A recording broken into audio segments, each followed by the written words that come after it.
Hi guys, hope you're doing well. So today I wanted to talk a bit about anxious attachment style.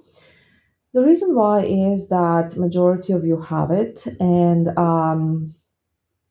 it is the most uncomfortable attachment style. Obviously, it's also the hardest one to treat, and both men and women suffer from it. I would say that maybe women have it more often than men, but definitely both have them.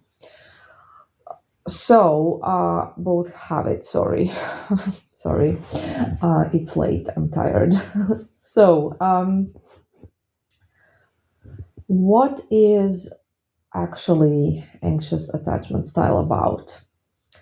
So as you know, attachment styles are complex, and people online try to make it really simple, but it's not. And I think that all of us can have different attachment styles during our lifetime, not just depending on the stage of life we're in, but also the people we are with, because different people, different energies, and different ways that we are treated will trigger different attachment styles inside of us. That's how it works, honestly.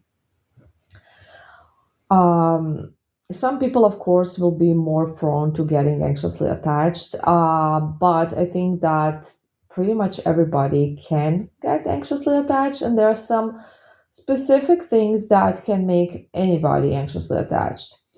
Uh, so, what anxious attachment is about? It's basically about not feeling safe. So, it gets triggered when you don't feel safe. When you don't feel safe, you will not feel good enough. You will not feel chosen. You will not feel loved. And the energy of the anxiously attached person, how people gonna react to your energy is they're gonna be running away from you. And the reason why is because anxious energy, anxiously attached energy, is very, very needy. It's very needy. And usually, you're not going to be just needy energetically, you will actually behave needy. So anxiously attached people, they need a lot of reassurance.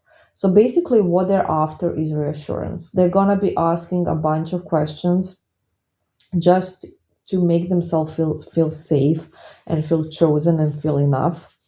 They also are very prone to jealousy and very prone to control, like checking up on you, sorry, on you, on their person, seeing, where their person is, asking where they are.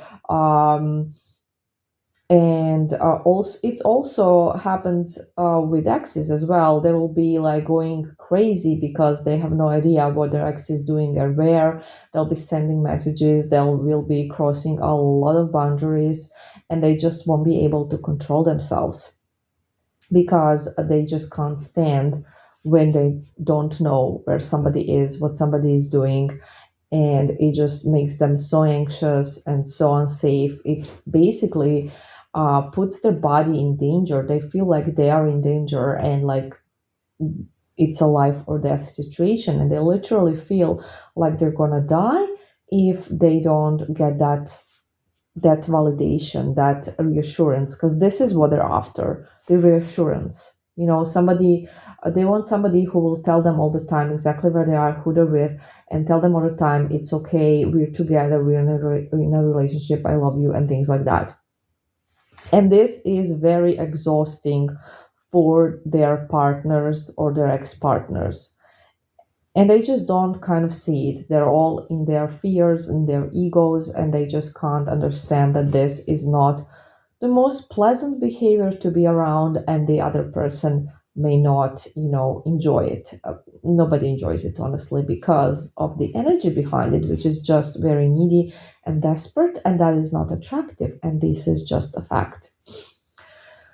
So that is a little bit about anxious attachment style. I hope you kind of understand better what it is, why it happens, and how people react to it, because that is a very important thing. And I'm sure that nobody wants to be needy and desperate and for people to run away from them. So that alone should give you motivation to work on it. And then in later audios, we're going to be talking more about it, just because it is an important topic. Anyways, guys, thank you for listening, and I love you. Bye.